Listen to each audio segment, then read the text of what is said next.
hari umugabo witwa Karegeyo Omar yavuze ko kimwe mu bibazo bihari yagize ati nibyo koko urubyiruko ntabwo rushobora gukirira rimwe n'abantu ntabwo bakirira rimwe ariko hari ikibazo cy'uko n'abakiza ari bakuru kandi gukira bihera kare intumbero yo gukira bihera kare avuga ati nk'ubu ngubu umuntu mukuru ashobora gufata ingwate akajya muri banki bakamuha amafaranga ariko si urubyiruko rurafata akiteza imbere urubyiruko rurajyana iki muri banki ngo rwiteze imbere hanyuma baruhe amafaranga yo niba n'igitekerezo yagize agishyire mu bikorwa icyo cyo ntiyaba ari imbogamizi yo gutuma ko urubyiruko rukomeza kuba broke nk'uko wa mwana w'uko yabivuze kuba leta itoroshya gukora ku ifaranga k'urubyiruko.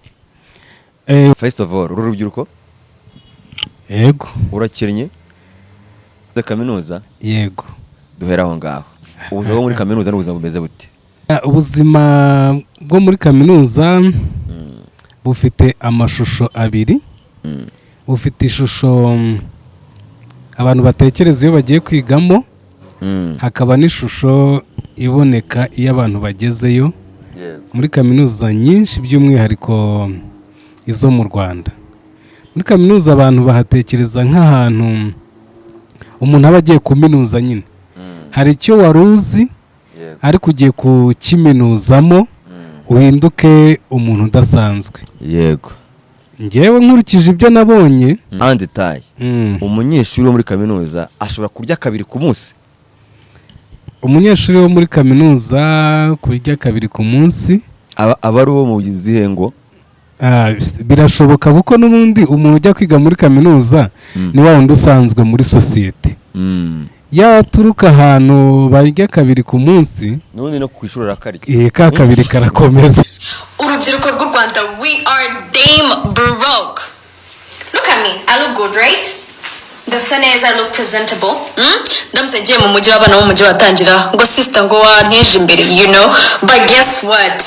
On my mom mfite ho truas ijana magana 200 ibiceri 300. Do you know the type of phone I'm using?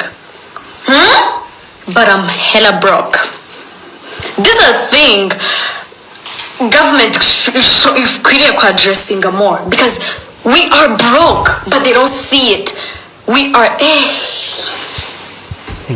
guys turakennye nimuka tubone dusa neza. We are broke and cooked and everything bad.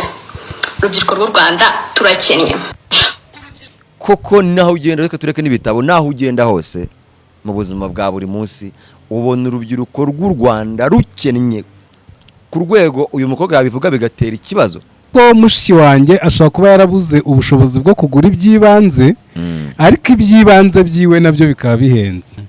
Ziriya telefone bano bakobwa bakoresha bifata utuvideo rimwe na rimwe mu makwe rimwe na rimwe mu nzira bagenda zo ntizaba igishoro harimo n'iby'amakosa.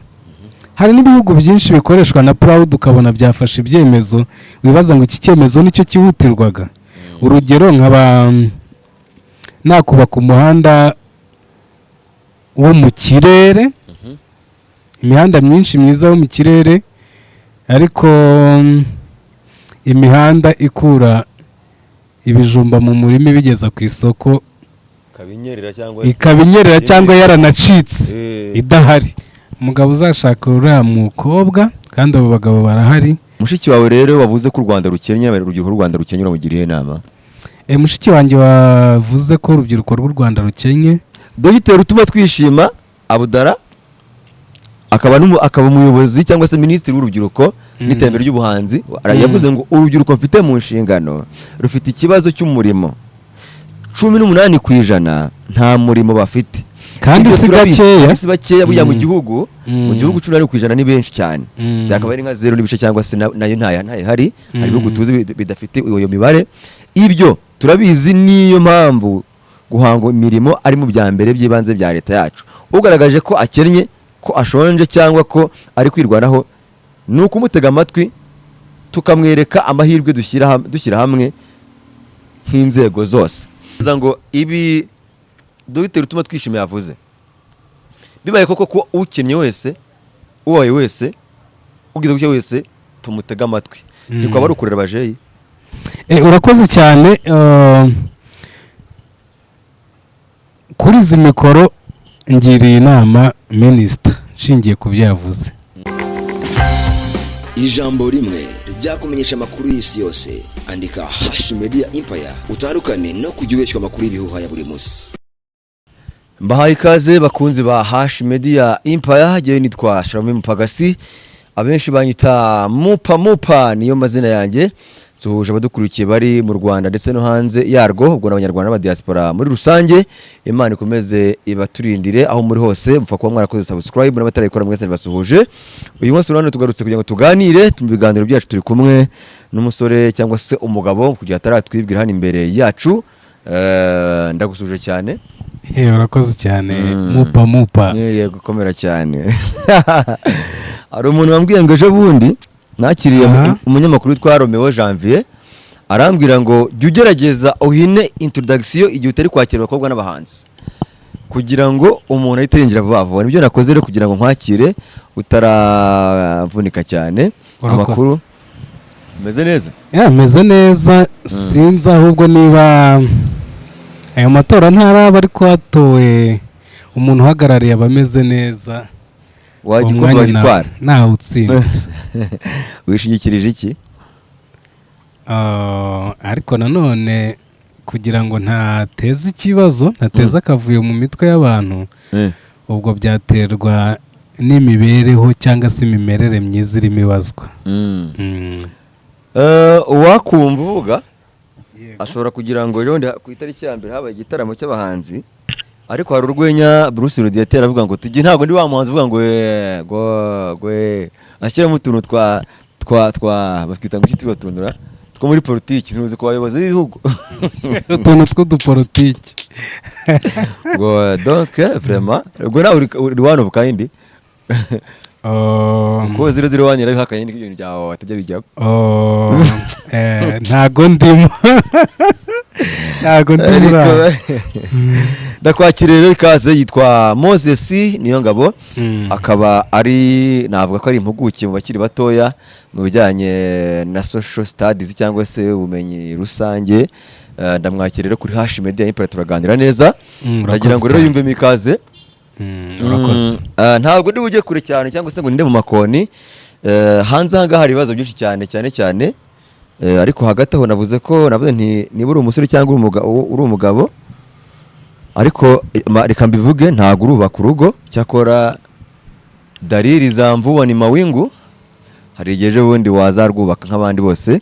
Ndakwakira rero ntabyo muragiye kurondogora. Habonetse ingingo yasakurishije abantu cyane, y'umukobwa wawe bivuga ko yiga muri kaminuza, akaba yaravuze ko akennye ndetse avuga ko atari wenyine ukennye. Ati urubyiruko rw'u Rwanda turakennye. First of all, urubyiruko yego urakennye? Oya, ntabwo ukennye. Utarajya muri detail, warize? Narize. Wize kaminuza? Yego. Duhera aho ngaho. Ubuzima bwo muri kaminuza n'ubuzima bumeze bute? Mibereho ya kinyeshuri apana kuvuga ngo ushobora kinyeshuri apana mu rubyiruko rwo rusange. Tubanze duhere ngo umunyeshuri ubuzima bwo muri kaminuza n'ubuzima wasobanurira abantu gute nk'umuntu wayibayemo? Ubuzima bwo muri kaminuza bufite amashusho abiri. Bufite ishusho abantu batekereza iyo bagiye kwigamo, hakaba n'ishusho iboneka iyo abantu bagezeyo muri kaminuza nyinshi, by'umwihariko izo mu Rwanda. Muri kaminuza abantu bahatekereza nk'ahantu umuntu aba agiye kuminuza nyine. Hari icyo wari uzi ariko ugiye kukiminuzamo uhinduke umuntu udasanzwe. Yego. Njyewe nkurikije ibyo nabonye, ni uko iyo ugezeyo ni nko kujya kureba ukuntu abantu basanzwe babayeho. Wari ugiye kujya guhinduka umuntu udasanzwe. Ugahurirayo n'abarimu n'abanyeshuri bagenzi bawe, barimo bakakwigisha. Abarimu banyigishije muri kaminuza ndabasuhuje. Ninza kugira akantu mvuga mukumva ariko peace, nako muri bwumve tutagahurijeho peace cyane. Wagerayo wumva nyine ugiye kuminuza, ugiye guhinduka umuntu udasanzwe. Akenshi nkurikije ibyo nabonaga mu bo twiganaga, usanga nyine ugenda wibonera ibintu bisanzwe, cyakora abantu bavuga ko uhungukira inshuti. Yego. Imibereho niyo mvuga, imibereho muri kaminuza barya kangahe cyangwa se murya kangahe? Muri kaminuza murya kangahe ku munsi ku muntu ubayo, cyangwa se umuntu ukodesha hanze y'ikigo, hanze ya kaminuza? Ubwo nibwo buzima nshaka kugira ngo tuganireho, kubera yuko nkurikije ibiri kuvugwa ahangaha ni uko uwo mwana w'umukobwa wateruye icyo kibazo bishoboka yuko yenda ashobora kuba ataba mu kigo, kubera ko hari abantu yavuze ngo iyo ngenda mu mujyi wagira ngo ndi umuntu ukize, uwandiye bayagira ngo urakize, ariko mfite turuwasa yonyine kuri konti. Wowe rero icyo ushaka kubaza, imibereho muri kaminuza mu buryo bwa economic. Okay, nanjye sinabura kuvuga ko nari ngukwebye kubera ko ntabwo ikibazo cyari kiri strict ngo menye ngo ni imibereho mu bijyanye n'iki. Yego. Ariko mu mibereho mu buryo buri economic, n'ubundi umuntu ubayeho neza muri kaminuza mbere na mbere ni umuntu ubasha kwishyura cyangwa kwishyurirwa. Kuko umunyeshuri ni umuntu uba utitwa iyo yigiye igihe, ni umuntu uba utitwa ko arimo kwinjiza amafaranga, ahubwo aba arimo kuyasohora yinjiza ubumenyi, kugira ngo igihe gikwiriye nikigera bwa bumenyi azabukoreshe yinjiza amafaranga. Rero umuntu wese ubasha wo muri kaminuza ubasha kwishyura amasomo n'ibindi byose bijyanye nayo, nta cyuho kiba kiri muri we mu buryo buri muri ekonomi. Yego. None se kutambwira ndashaka tujye kuri detaye en detail. Umunyeshuri wo muri kaminuza ashobora kurya kabiri ku munsi? Umunyeshuri wo muri kaminuza kurya kabiri ku munsi aba ari uwo mu zihengo? Birashoboka, kuko n'ubundi umuntu ujya kwiga muri kaminuza ni wa wundi usanzwe muri sosiyete. Yaturuka ahantu barya kabiri ku munsi, n'ubundi no kwishurira karya ka kabiri karakomeza. Yaturuka ahantu gahunda ari rimwe ku munsi, n'ubundi agumana ya gahunda ya rimwe ku munsi, kuko kaminuza ntago mu buryo buri economic nta kihindura ku muntu kijyanye n'icyo yari ari cyo mbere yuko ajya kuyigamo, kuko nyine ntago ari ahantu aba agiye mu kazi ngo avuge ngo ahembwa menshi kurusha abandi cyangwa ahembwa make munsi y'abandi. Yego. Icyo nshaka kugira ngo ngereho, yego, ndagira ngo nkumvishe uwo mwana w'umukobwa wavuze ngo turakennye, kugira ngo ahari yenda unadusobanurire nk'umuntu wize kaminuza, cyangwa se niba usinzi niba ukiri muracyayirimo. Urumva yari ukuminuza nyine, ntabwo umuntu yavuga ngo yabirangije. Ndacyafitemo nk'imyaka wenda nk'umunani ndi muri kaminuza, ndimo kuminuza. Nguyu urubyiruko rw'u Rwanda, we are damn broke. Look at me, I look good, right? Ndasa neza, I look presentable. Ndamutse ngiye mu mujyi w'abana b'umujyi watangira ngo sister ngo wanteje imbere, you know. But guess what? On my momo mfiteho turuwasa 100,200 ibiceri 300. Do you know the type of phone I'm using? But I'm hella broke. This is a thing government ikwiriye ku addressinga more, because we are broke but they don't see it. We are guys,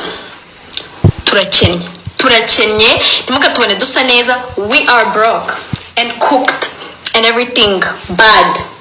Urubyiruko rw'u Rwanda turakennye. Nguhu uramubonye, ubonye uko asa, ni umukobwa usobanutse, ni umukobwa usa neza, ni umukobwa rwose mu by'ukuri.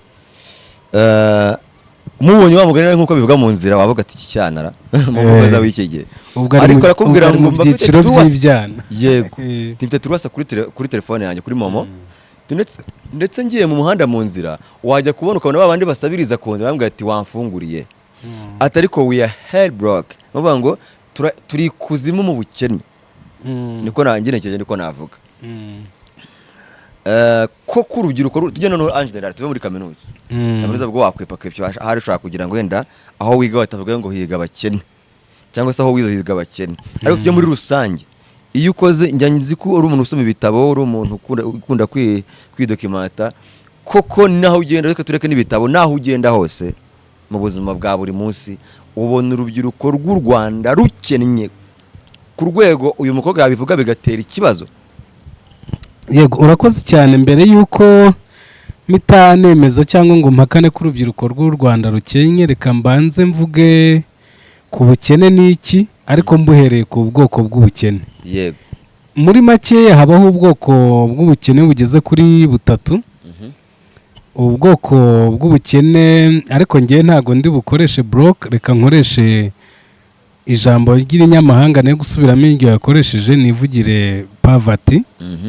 Hari ubukene bujyanye n'imibereho rusange se cyangwa se social poverty. Hakaba ubukene bwo mu buryo bw'ubukungu economic poverty. Hakaba n'ubukene bwo mu mutwe mental poverty. Ni ukiri aho ngaho ni iki urubyiruko rw'u Rwanda rufite? Yego ngiye kuhagera.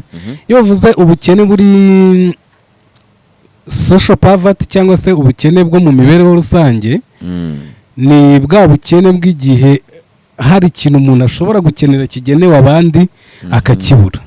Ahari se wenda uburezi bugenewe abandi wowe ukaba utabasha kububona.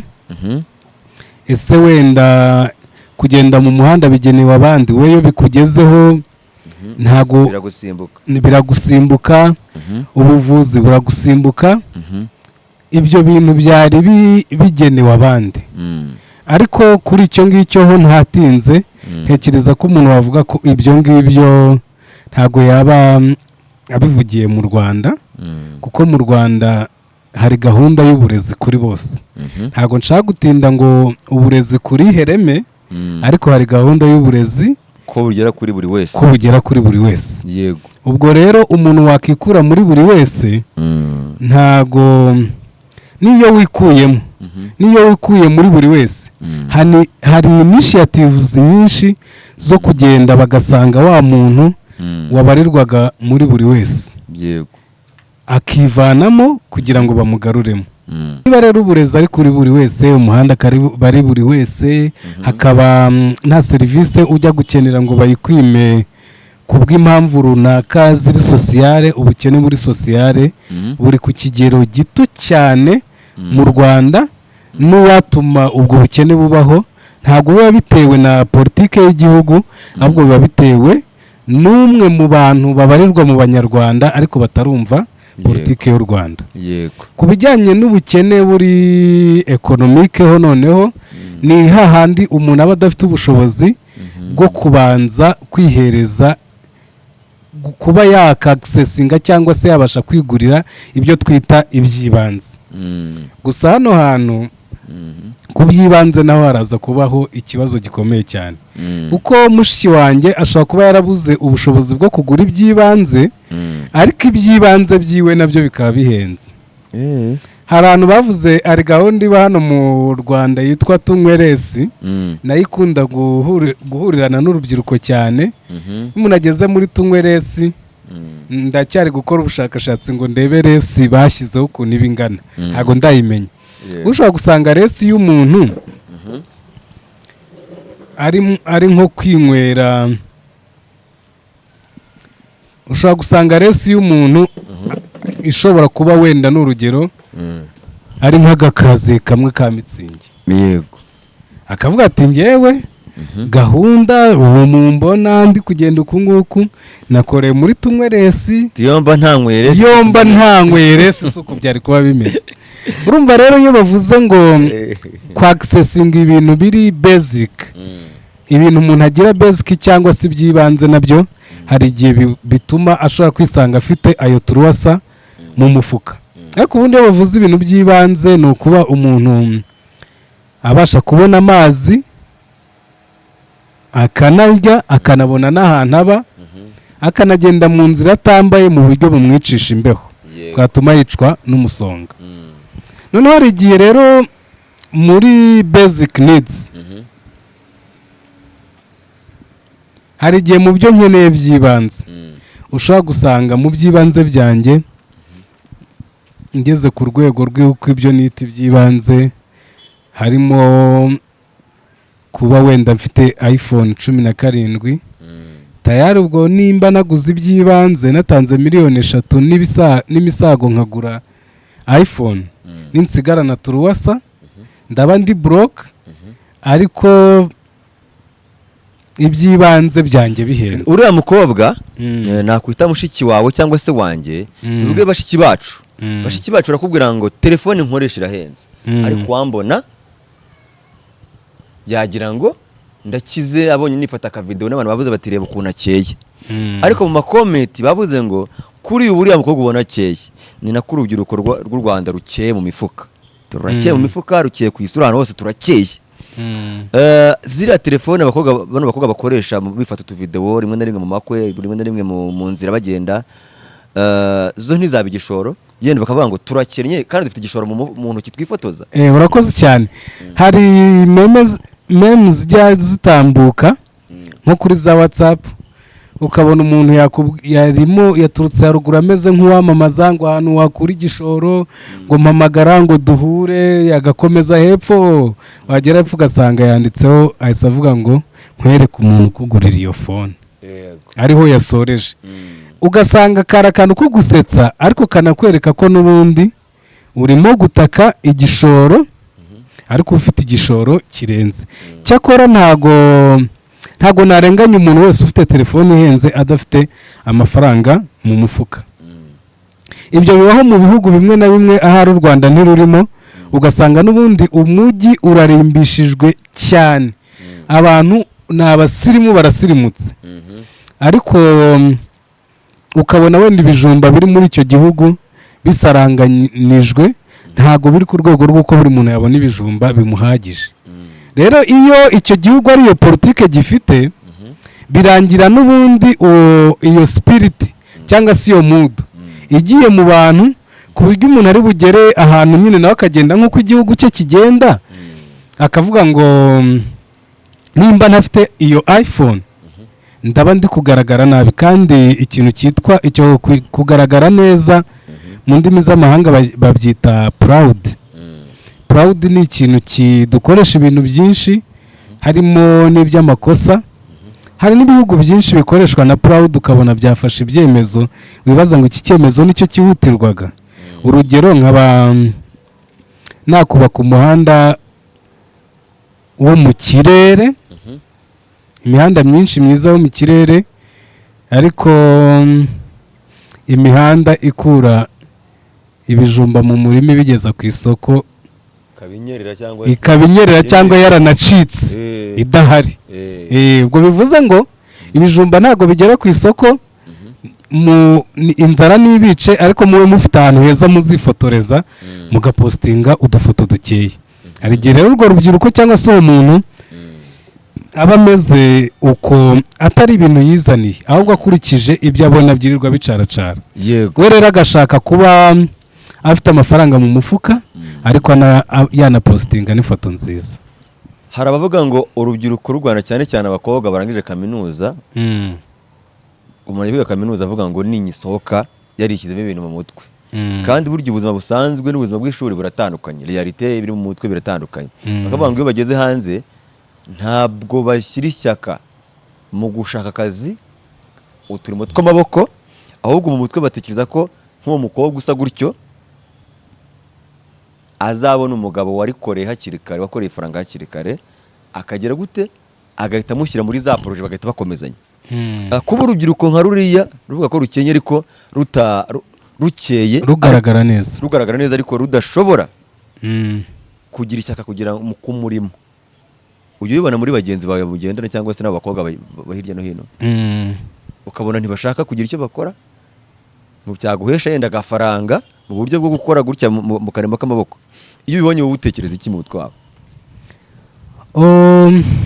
Ibyo bintu biriho kandi koko bireze ariko nakubwiye ko ubuzima umuntu abamo bugira icyo bita spirit behind cyangwa se ikibyihisha inyuma nk'uko biri inyuma. urumva niba afite uwo mushinga kandi hari abantu iyo mishinga yariye uvuga ngo nzifata neza, hari n'umuntu nawe wakoze ikofi utegereje umuntu wifashe neza. Niba afite umuturanyi uwo mushinga wariye, najya kwicupiza akisanga ari gusa nabi, ntabwo ari bube ari ku isoko, ari mu barebwa. Urumva rero ngewe umuntu washyizemo umushinga wo kwigira igicuruzwa, ntabwo yakabaye ari maganya ngo ari broke, kandi umushinga we wo kwigira igicuruzwa uhagaze neza, arimo gusa neza. Ariko nanone ku bandi rero, ku rundi ruhande, nk'uko wari uvuze ngo ibyo umuntu aba atekereza agiye muri kaminuza n'ubuzima bwo hanze biratandukanye. Nuko ubundi mu mitekerereze twakabaye dufite imitekerereze ivuga ngo mbere y'uko nsa neza, abafilozofi b'abanyarwanda bajyaga babivuga muri iriya migani baciye, bakavuga ngo umudiho uva mu itako, ngo ikirima ni ikiri mu nda, ibintu nk'ibyo. Urumva rero niba nta kiri mu nda, ukavuga ngo ndagenda nimeze neza, bya bindi by'ibanze nawe watangiye kubihera ahantu hatariho. Utangiye urimo guhera mu kubonwa n'abantu mbere y'uko wowe wiyumva neza aho wicaye. Sindi bujye ku ruhande rwo kuvuga ngo yenda umuntu ngo mpera aho ngaho ngo abantu banze akazi, ariko hari n'abavuga ko rwose mu Rwanda nta mirimo ihari yo gukora. Ushobora no kuvuga ngo ndashaka gukora ukabura icyo ukora. Byo bivugaho iki? Mu Rwanda kuba nta mirimo ihari yo gukora, mfite amaboko ariko mbuze icyo nkora. Ibyo bintu biravugwa. Mupagasi nigeze kujya mu nama, ndumva ari Anapri conference ya 11 yari yabereye hano i Kigali. U Rwanda rwakiriye abashakashatsi bo mu buhinzi bo ku rwego rwa Afurika. N'ubu nabwo harimo kuba indi ya Academia. Academia ni ikigo mpuzamahanga n'ubundi gikora ubushakashatsi ku by'ubuhinzi, kikaba kinakorera hano i Kigali, gifite icyicaro gikuru hano muri Niboyi mu karere ka Kicukiro. Ni ibintu byiza cyane kuba n'ubundi u Rwanda ruba rufite ibigo mpuzamahanga biza gushyira icyicaro i Kigali. Ndi muri iyo nama nabajije ikibazo, ndimo mbaza ngo kubona urubyiruko rwinshi ruri bize mu gukora business zikorerwa online, bashaka views, barimo bashaka views, ukabona barimo barapostinga utuntu n'utundi. Ese koko amafaranga nakomeza kuboneka menshi muri social medias, urubyiruko rwose rukisanga rwigiriye gushaka views.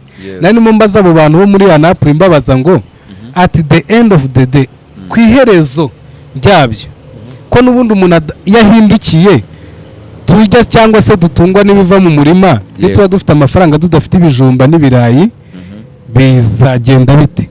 N'ubundi rero koko mu Rwanda icyo kibazo gishobora kuba gihari cyo kubura ibyo abantu bakora, ukurikije imibare y'abantu basoza za kaminuza n'imibare y'imirimo ihari. Ariko nanone kubura ibyo umuntu akora ntabwo biri connect no kuba afite amaboko gusa, ahubwo icyo yibwira ko azi gukora, azi kugikora ku kigero kingana iki. Nabyo ni ikibazo. Tujye mu noneho twibaze ngo bikomeje gutya, izo telefone ntabwo uri buzibake. Inzira zose byaciyemo, akagira iPhone ntuyizi. None hari buyigurisha kubera ko iramumara agahinda, basi nifata agafoto akavidewo gasa neza, hari igihe nkeka ko yenda agahinda kagana avuga ati ubwo nsa neza hari yenda ejo bizacamo. Iyo internet igihugu cyatanze, Minisitiri utuma twishima, reka mukotinge, nanjye nari ngiye kumuvugaho, kamukotinge Minisitiri utuma twishima Dogiteri, nabivuze nashyizemo Dogiteri, kandi ubwo aba yarabikoze nicaye hariya, nicarire rwose aba yarabivunikiye n'igihugu kikamwizera. Yitwa Dogita utuma twishima Abdara, yagize ati urubyiruko mfite mu nshingano rufite ikibazo cy'umurimo. Nawe arabyemera, ati 18% nta murimo bafite, kandi si bake. Ibyo turabizi mu gihugu hose 18%, ubundi hakaba ari nka 0 n'ibice cyangwa se 0. Dogiteri utuma twishima Abdara akaba umuyobozi cyangwa se minisitiri w'urubyiruko n'iterambere ry'ubuhanzi, yavuze ngo urubyiruko mfite mu nshingano rufite ikibazo cy'umurimo, 18% nta murimo bafite. Kandi Ibyo si turabizi, gakeya. kandi si bakeya buriya mu gihugu mu gihugu 18% ni benshi cyane byakaba ari nka 0 n'ibice cyangwa se nayo ntaye hari ibihugu tuzi bidafite iyo mibare. Ibyo turabizi niyo mpamvu guhanga imirimo ari mu bya mbere by'ibanze bya leta yacu. Ugaragaje ko akennye, ko ashonje cyangwa ko ari kwirwanaho, ni ukumutega amatwi tukamwereka amahirwe dushyira hamwe nk'inzego zose. Ibyo bitangaje ubwo yaramaze kubona statement y'uno mwana, ariko nabonye ngo nabo twita ibigarasha bashaka guprofita ako ka video ko mwana n'amarangamutima ye, bakavuga bati ntureba ko mu Rwanda se inzara yagenda kwica abantu, Kagame Paul yagiye ku ngoma kuva hagire ku ngoma urubyiruko rwirwa rutaka.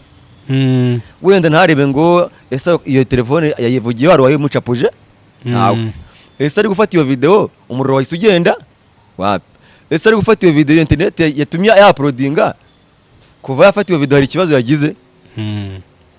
Mu byo yavuze ntabwo yavuze ko yaburaye, yavuze ko afite turuwasi. Buriya ikintu kitagiye anavuga biriya bintu nta turuwasi nifite kuri telefone. Urumva nibaza ngo ibi Dr. Utuma Twishime yavuze bibaye koko ko ukennye wese uwaye wese ugize gucyo wese tumutega amatwi, niko aba rukurera bajeyi. Urakoze cyane. Kuri izi mikoro ngiriye inama minisita nshingiye ku byo yavuze.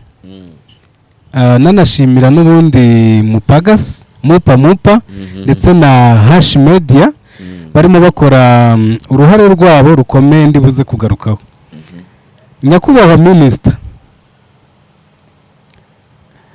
hano mu baturanyi bacu, ubwo ni abaturanyi ba Afurika umugabane w'Uburayi, mu by'imipira n'imikino hari umuntu uherutse kwirukanwa wari umutoza wa Real Madrid, Yego, Xabi Alonso. Bamwirukanye ari ku mwanya wa kabiri muri shampiyona. Ntabwo ari habi, ntabwo ari amakipe menshi aba ku mwanya wa kabiri. Ndetse kandi ikipe ya Real Madrid yari ikiri muri Champions League kirimo guhatana. Bamwirukana yanakinye finale, si abantu benshi bahagera. Urumva ko yari yakoze neza.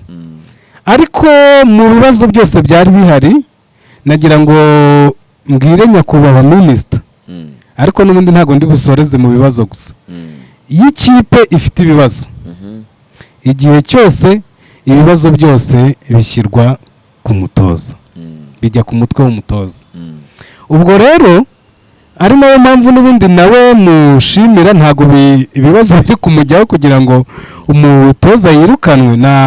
Na agafashanyigisho nari ntambukije, ariko niba 18% k'abantu badafite akazi bahari kandi akazi kakaba ko gahari, njyewe nagira inama minisita ngo yegere abantu bameze nka Mupagasi n'abandi bakora nkawe.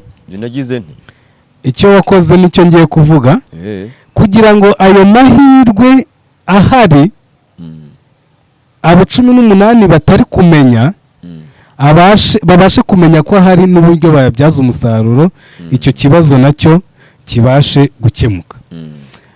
Hari igihe nari ndimo kwiga muri kaminuza, umwarimu yarimo yigisha isomo ryitwa Human Resource Management, kugenzura abantu cyangwa se kumanaginga abantu.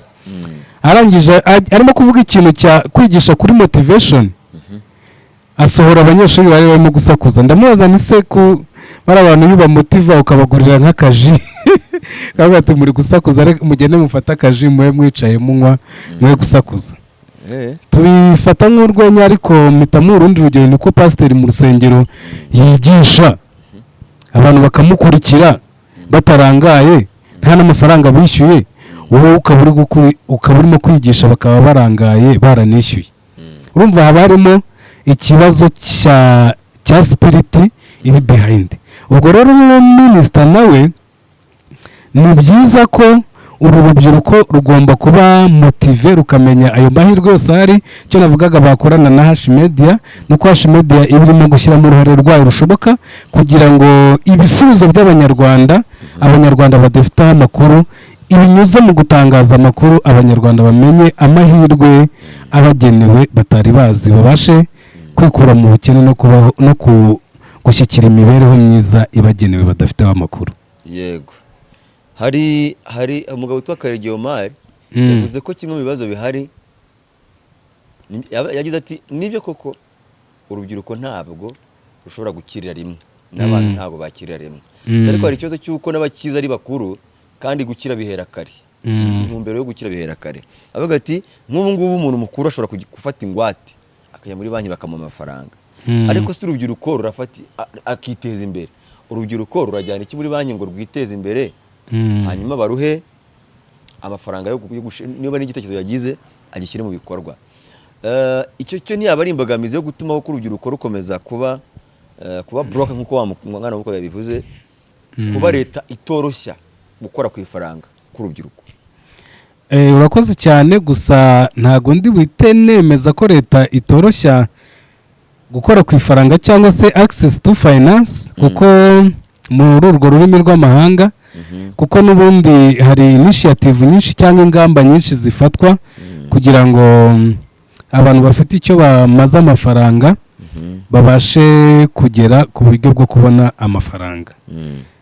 Ahubwo harimo na cya kibazo n'ubundi minisita yabajije arimo akangurira abantu bavuga ngo ese ufite ikintu wamaze amafaranga none wayabuze.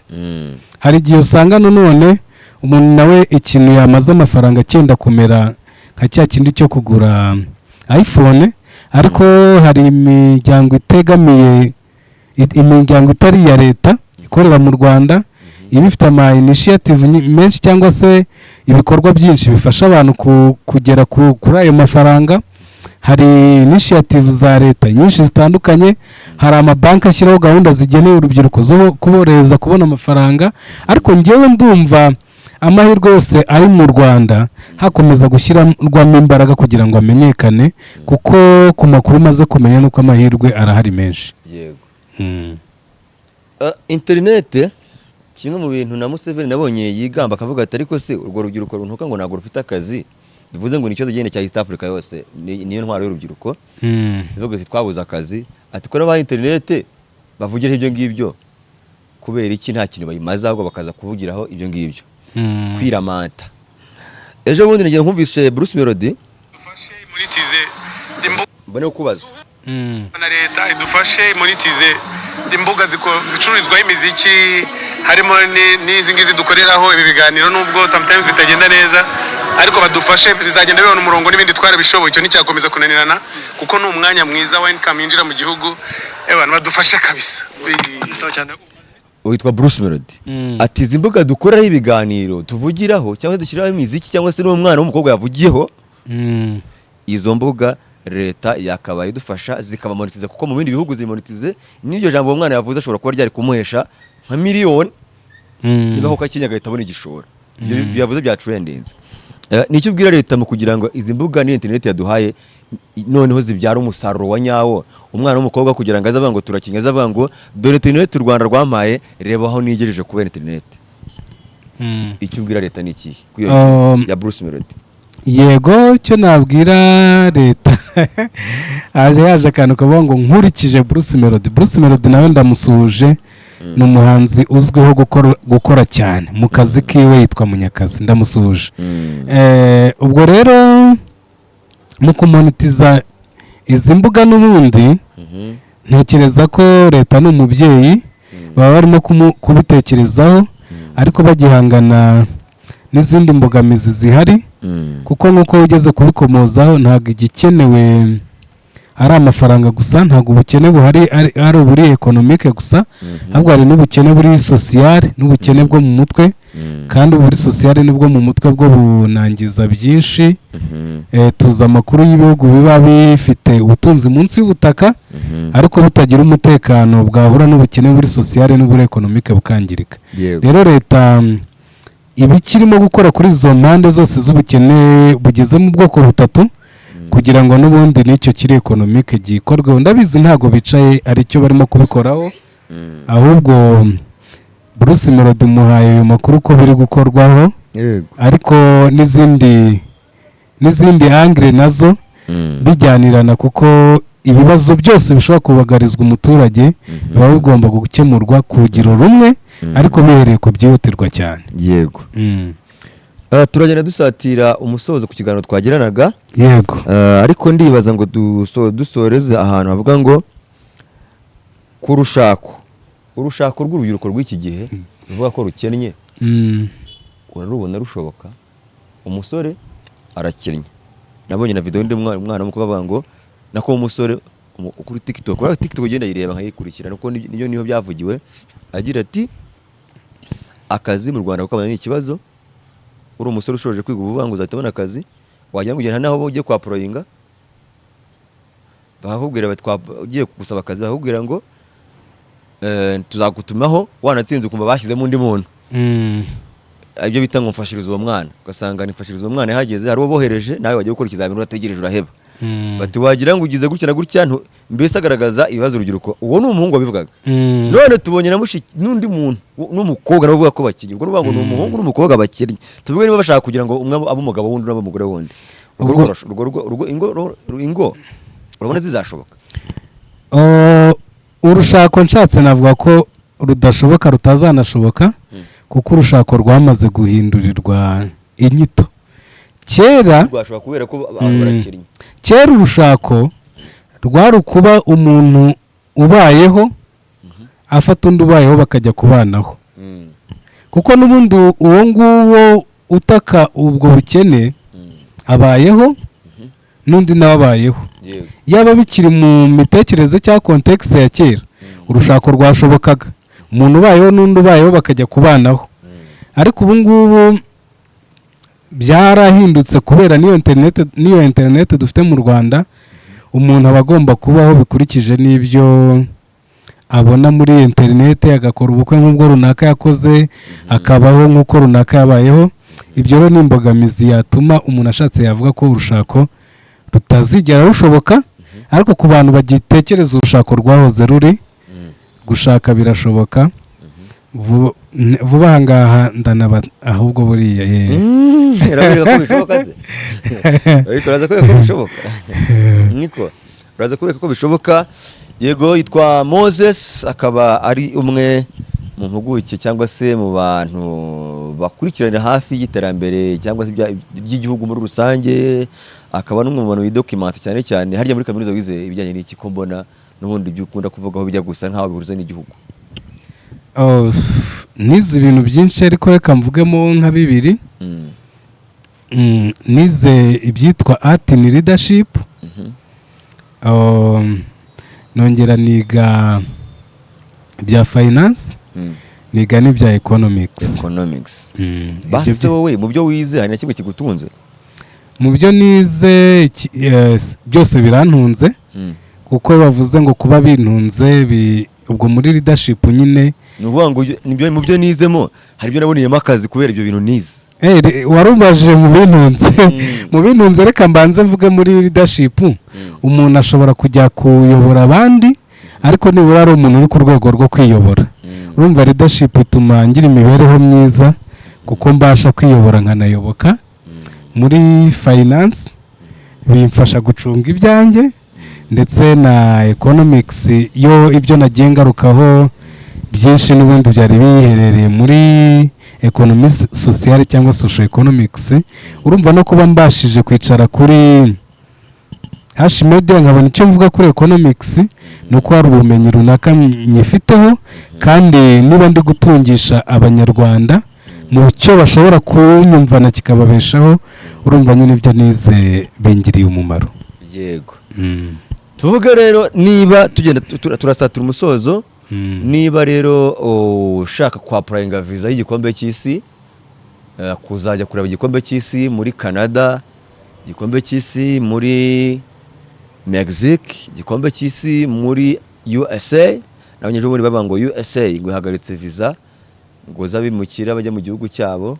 Ntabwo ari zose, ariko si zose, cyane cyane kubwo ni ku ngingo zimwe na zimwe. Ariko tuvugana uramutse ushaka kujya kureba igikombe cy'isi mu bihugu kizabera muri bitatu, Canada, USA ndetse na Mexique, wakwegera GP Solution Agency, baherereye mu Giporoso hafi yo kwa Antoine Rutayisire ari kure yale. Ukababwira ukavuga ko ushaka visa, yaba iyo gutura si igikombe cy'isi gusa, yaba iyo gutura, gukorera, gutembera, no kuba mu mahanga ibihugu byose waba uzi wifuza guturamo, JP Solution Agency ni igisubizo nkuko n'ubundi ari solution.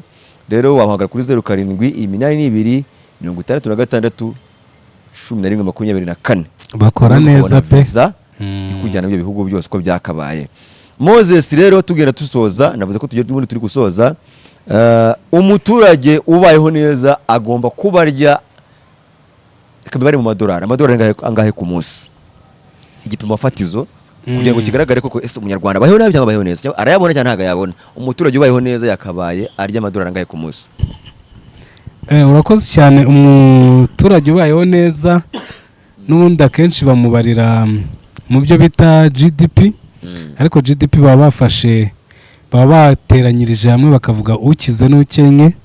Ariko ngewe reka mbivuge mu buryo bworoheje butajya kuzana imibare myinshi.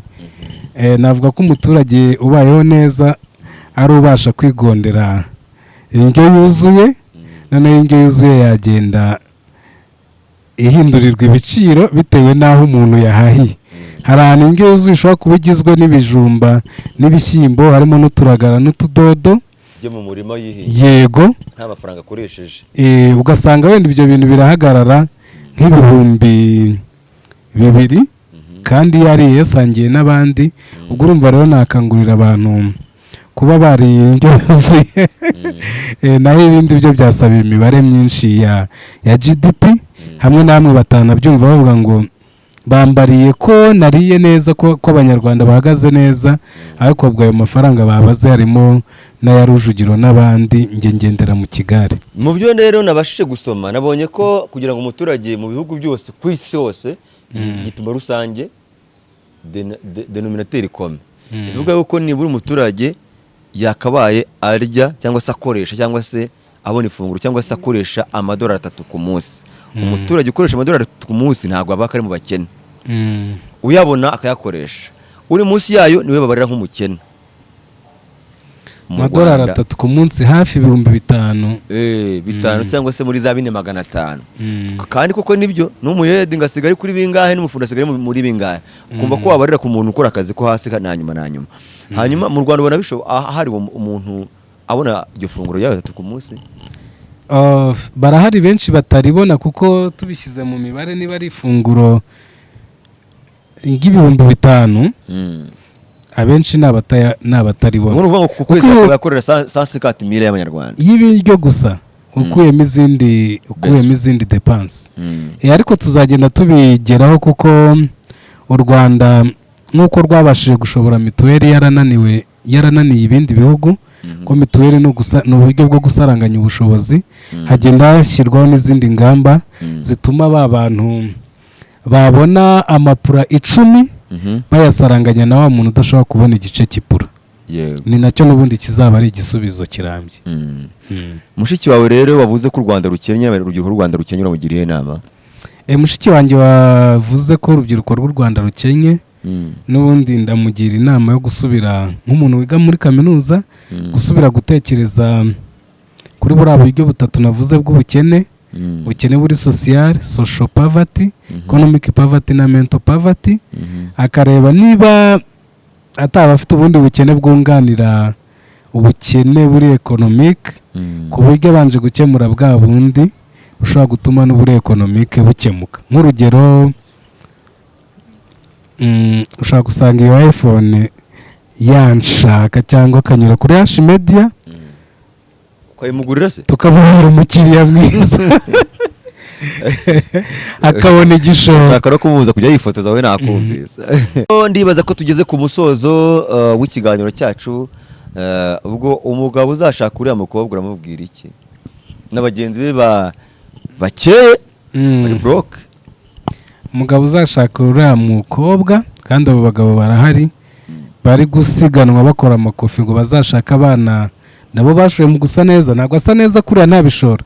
Niba atariho ibishoro byiwe, hariho ibishoro by'ababyeyi. Rero hariho ibishoro by'ababyeyi. Hari abantu ari ababyeyi atari ababyeyi ku mubiri, bafite umutima wa kibyeyi. Ubwo rero azaba agiye n'ubundi nawe gusarura neza. Hari abandi bantu babibye nibatazaza gufatanya nayo gukomeza gusarura. Yego. Ndagushimiye cyane bwana Moses. Urakoze cyane mupa. Yego, ari nako nshimira abakunzi ba Hash Media Empire ku minota bamaze bagudukurikiye. Ubwo twizere ko n'abashyitsi bacu basaza bacu cyangwa se n'abandi batandukanye badukurikiye. Icya mbere ni ukuvuga ngo se twakora iki kugira ngo twikure mu bukene dufite dukoresheje yenda amahirwe ahari igihugu gitanga.